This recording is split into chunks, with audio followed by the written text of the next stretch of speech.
तर मित्रांनो नमस्कार. आज बघा सकाळ सकाळीच आपल्या बागेमध्ये लेबर आलेले होते. त्यांनी छान पद्धतीनं शेंडाबाळीचं काम चालू होतं. बगलफुटी आणि दुसरा शेंडा मारायचं चालू होतं. त्यामुळे ते सकाळी लवकरच आले होते.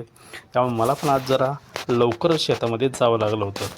तर अशा पद्धतीनं बागेचं काम चालू होतं. लेबर आलेले होते, करून घेत होते. त्यानंतर म्हटलं जरा ऊन पडायला सुरुवात झालेली आहे. 8 वाजलेले आहेत. अशा पद्धतीनं आपलं हे सोलर बसवलेलं शक्ती सोलर आणि हे सोलरचं पाणी म्हटलं जरा छानपैकी विहिरीत सोडून घ्यावं, कारण सोलर खूप छान पद्धतीनं काम करते. खूप मदत होते त्याची, लाईट असो नसो खूप चांगल्या पद्धतीने काम करते. हे अशा पद्धतीने कॉक फिरवला आणि विहिरीमध्ये पाणी चालू केलं. तर आज दिवसभर विहिरीत टाकायचं नियोजन होतं, कारण ते पाणी कालच मी अशा पद्धतीने तिथली ती सगळी यंत्रणा, ही बोर आणि ती सगळं यंत्रणा, तर ते काल मी पाणी अशा पद्धतीनं पाईप लावून लगेचच जवळ असलेल्या आपल्या या हत्तीकाच्या प्लॉटला देऊन घेतलेलं होतं. त्यामुळं आज म्हटलं जरा विहिरीत पडू दे, अशा पद्धतीने ते विहिरीत सोडून घेतलं. यानंतर आमच्या लेबरकडनं थोडंसं काम करून घेतलं. हे होतं थोडंसं बसायला जागा करून घेतली छानपैकी. बांधावरती लिंबाचं झाड होतं. झाड म्हणजे अनेक झाडं होती आणि तिथं छान पद्धतीनं सावली येत होती. त्यामुळे बसायला खूप चांगल्या पद्धतीची तिथे जागा तयार झालेली होती, ती करून घेतली. अशा पद्धतीनं दगडं लावून मस्तपैकी एक कट्टा करून वरती माती लावून छानपैकी जागा ती करून घेतलेली आहे. त्यानंतर आलो वरती थोडंसं.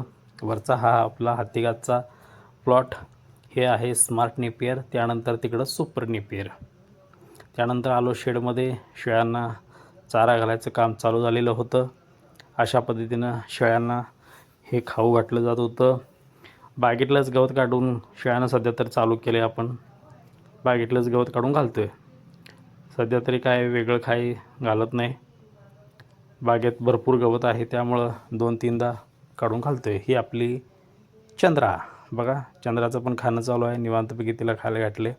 हे बाकीच्यांना पण थोडंसं खायला दिलेलं होतं. हे पण आपले मस्तपैकी बाहेर मुक्तसंचारमध्ये त्यांना पण त्या टबमध्ये वैरण कुट्टे करून घातलेली होती. हे पण खात होते निवांतपैकी. पाण्याची सोय अशा पद्धतीने केलेली होती. निवांत कधी पाहिजे तेव्हा घेऊन पाणी पितात, अशा पद्धतीने चांगलं नियोजन होतं. त्यानंतर ही आमची राधाला पण खायला घातलेलं होतं. राधा पण मनसोक्त आपली खात होती, निवांत होती. त्यानंतर मित्रांनो हे आहेत अंडी. पण ही कोंबडीचे नाहीत. जरा ओळखा भाऊ कशाचे आहेत? नाही ना समजलं? हे आहेत गिनी फॉलची. यानंतर संध्याकाळी थोडीशी मशीन पण आली होती. थोडीशी ज्वारी रास करून घ्यायची होती. तुम्ही म्हणाले एवढा उशीर कसं काय? तर ते झालं थोडा उशीर. शेडमध्ये टाकली होती, त्यामुळे काय अडचण नव्हती. हा बघा छोटा कशा पद्धतीने काम करायला लागला आहे. चालायचं, शेतकऱ्याच्या पोराला शिकवायला लागत नाही. तर मित्रांनो कसा ब्लॉग वाटला सांगा. धन्यवाद.